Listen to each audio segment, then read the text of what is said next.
Fudbal. Mnogi nazivaju ovaj sport i kao najvažnija sporedna stvar u životu. Međutim, za ogroman broj populacije, fudbal predstavlja sve. Trenutno je svjetsko prvenstvo u Kataru i predsjednik FIFA Gianni Infantino je očekivao da će ovo svjetsko prvenstvo gledati čak 5 milijardi ljudi, što je ludo i predstavlja većinu svjetske populacije. Tokom svjetskih prvenstava svi zaboravljaju na svoje lične probleme, na ogromnu inflaciju, sve manju platu, sve veće cene i na ljude koji su nas doveli u ovu situaciju. Lideri koji nas vode u ove ratove, teraju nas u inflacije i koji ne osjete te iste inflacije, sada mogu da odahnu, upravo zbog toga jer su ljudi previše zaokupljeni svjetskim prvenstvom. Iako fudbal zaista predstavlja nekada vrhunsku zabavu, on ima prilično mračnu stranu koju mnogi ne shvataju, a ta strana vuče korenje još iz doba Rimskog carstva. 1994. godina je godina koja nam je također prikazala koliko fudbal može biti opasan i koliko se ozbiljno shvata.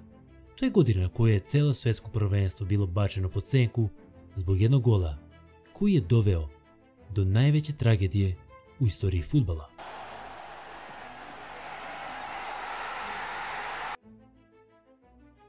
Ne samo tragedije, već i velike misterije i poruke za sve nas. It was at 3:30 a.m. in front of this restaurant. 27-year-old Andres Escobar got into his car. He was surrounded and shot 12 times.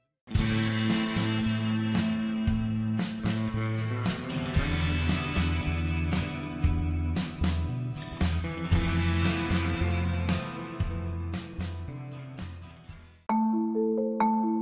1994. godine Sjedinjene Američke Države prvi put bivaju domaćini svjetskog prvenstva u fudbalu.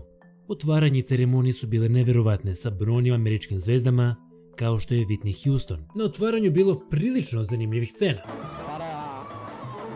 Sljedećeg dana kolumbijski tim zajedno sa Andresom Escobarom započeli su svoj pohod u grupi sa Sjedinjenim Državama, Švajcarskom i Rumunijom. Ali već u prvom meču debakl i poraz protiv Rumunije. Stoga, u sljedećem meču Kolumbija morala da pobjedi Amerikance ukoliko je željela da prođe iz grupe. Svi u Kolumbiji su verovali u pobjedu, ali niko nije verovao da će samo jedan gol iz tog meča promijeniti istorijat fudbala, život jednog igrača, te će prikazati i umešanost kartela. Prvi meč Amerikanci su odigrali nerešeno sa Švajcarskom, stoga oba tima su išla na pobjedu. Posebno je Kolumbija, predvođena kapitenom Andresom Escobarom, morala osigurati pobjedu. On je bio poštovan i voljen igrač, poznat po smirenosti, disciplini, hrabrosti i dobroti. Ali ljudi nekada to ne gledaju, već gledaju samo vaše greške. To se dogodilo i sa njim, samo na najekstremniji mogući način. On je igrao odbranu, stoga za njega nije bilo predviđeno da često daje golove, ali tokom utakmice s Amerikancima dao je gol, ali onaj najgori. Čudno je gledati ovo. Ovaj autogol Escobara je učinio da samo 10 dana kasnije izgubi život. Očigledno mu je bilo krivo, ali to ga nije spasilo. Nije ga spasila ni pobjeda u trećoj utakmici. Kolumbija je ispala, a zemlja koja je i dalje prolazila kroz veliku turbulenciju kriminala i kartela nije mogla ovo da oprosti. Sjetite se, samo godinu dana ranije ubijen je čuveni Pablo Escobar. Nakon eliminacije Kolumbije sa svjetskog prvenstva, Escobar se vratio u svoju domovinu, ali situacija je bila preozbiljna. Oni ne samo da su iznervirali određene kartele, već i cijelu naciju. Morali su čak da se pritaje dok ta euforija ne prestane, a tada Escobar daje izjavu za jedan tamošnji članak. Život se ovdje ne završava, moramo da nastavimo. Život se ovdje ne može završiti. Koliko god bilo teško, moramo ustati. Imamo samo dve opcije. Ili da dozvolimo besu da nas parališe i nasilje se nastavlja, ili da savladamo i damo sve od sebe, da pomognemo drugima. To je naš izbor. Dozvolite nam da zadržimo poštovanje. Moje najtoplije pozdrave svima. Bilo je to neverovatno i retko iskustvo. Uskoro ćemo se ponovo vidjeti, jer život ovdje ne prestaje. Život ovdje ne prestaje.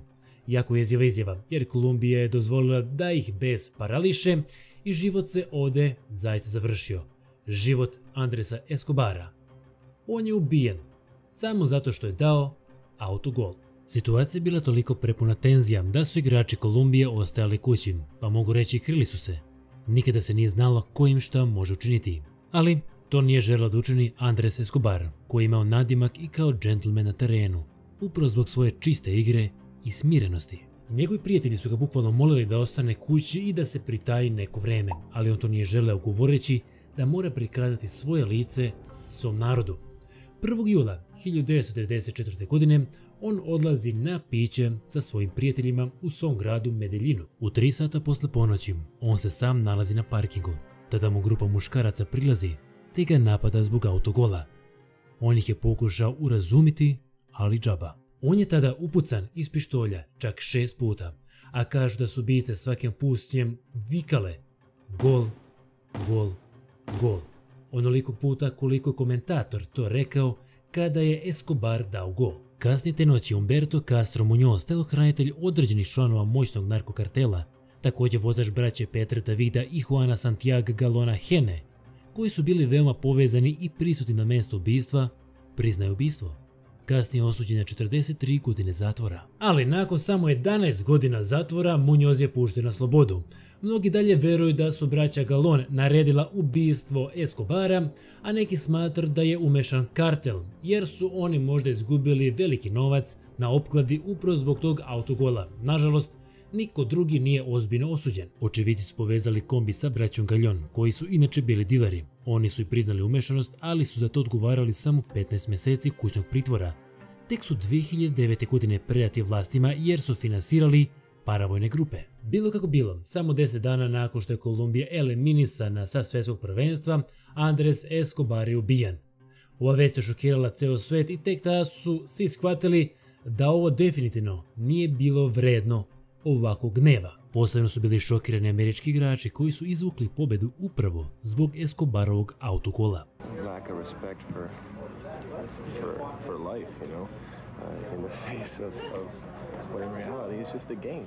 Escobar je imao samo 27 godina i uskoro je trebao da se oženi. Išao je stalno u crkvu i već tada je pokušao promijeniti sliku Kolumbije, jer su svi povezivali sa kartelima, Pablom Escobarom i ubistvima. Zbog toga su ga ljudi obožavali do tog famoznog gola. Od sredine 1960. godina takozvani kolumbijski sukob besne između vlade Kolumbije, kriminalnih sindikata i paravojnih grupa. Veći dio sukoba je postignut trgovinom nedozvoljenih supstanci. Ovo tržište je dozvolilo brojnim kriminalnim organizacijama da budu prilično uticajni i imućni, a u toj unakrsnoj vatri često nedužni civili stradaju. Recimo, 1995. godine stopa smrtnosti u Kolumbiji od ubistava bila je 69,7 na 100.000 ljudi, u poređenju recimo sa 1,5 na 100.000 u Velikoj Britaniji. Tokom kasnih 80. i ranih 90. godina Pablo Escobar, najzloglasniji kolumbijski narkobos, bio jedan od najbogatijih ljudi na svetu. Procenjuje se da njegovom vrhuncu njegova organizacija snabdevala čak 80%, znate koje nedozvoljene supstance, prokrijumčarene u Sjedinjene države. Donosit će mu preko 21 milijarde dolara ličnog prihoda godišnje. Malo čudno ovako razmišljati, ali ispade da su dva Escobara zauvek promenila istoriju Kolumbije i ostavili su svoj trag. Zauvek.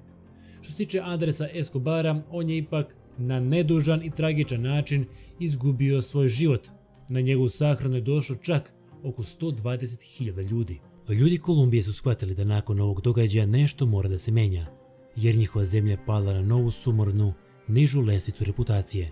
A ono što je jezivo 2018. godine, nakon što je Carlos Sanchez na svjetskom prvenstvu Rusije dobio crveni karton, počeo dobijati prednje smrću Kolumbiji.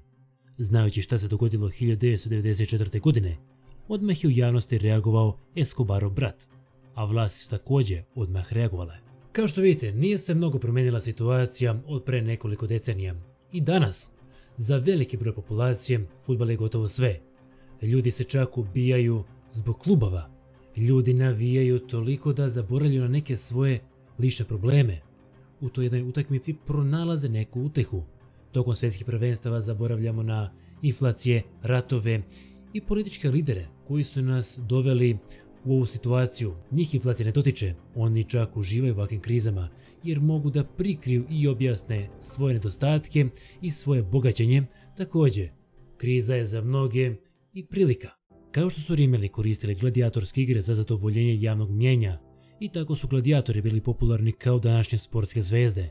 Zbog toga i fudbal mora biti svuda prisutan, jer moramo imati svoje zadovoljenje i to je u redu. Ali lopta ne treba da nam bude sve. Moramo biti svjesni života oko sebe. Andres Escobar predstavlja veliku poruku i nepravdu u životu. Da je loptu udario samo pod malo drugačijim uglom, preživeo bi, što je bizarno. Sada neka bude jasno da svaka mala odluka može dovesti do velike reakcije. To se odnosi na uspjeh i na sreću. Da bi se došli do iste, morate se prvo zadovoljavati malim stvarima i malim uspjesima. Hvala svima što su zvoli vreme za video. Nadam se da uživate u ovako raznovrsnim klipovima. Ukoliko je to slučaj, like i subscribe bili od pomoći. Uskoro prelazimo 500.000 pratilaca, tako da hvala vam od srca. Ukoliko vam slučajno ne stižu obavještenje kako god izbacim naredne video, uključite ovamo zvonce, posjetite portal idiokratia.com i zapratite putem društvenih mreža. Sve linkove i informacije možete pronaći upravo u opisu klipa. Do sljedećeg viđenja. Pozdrav!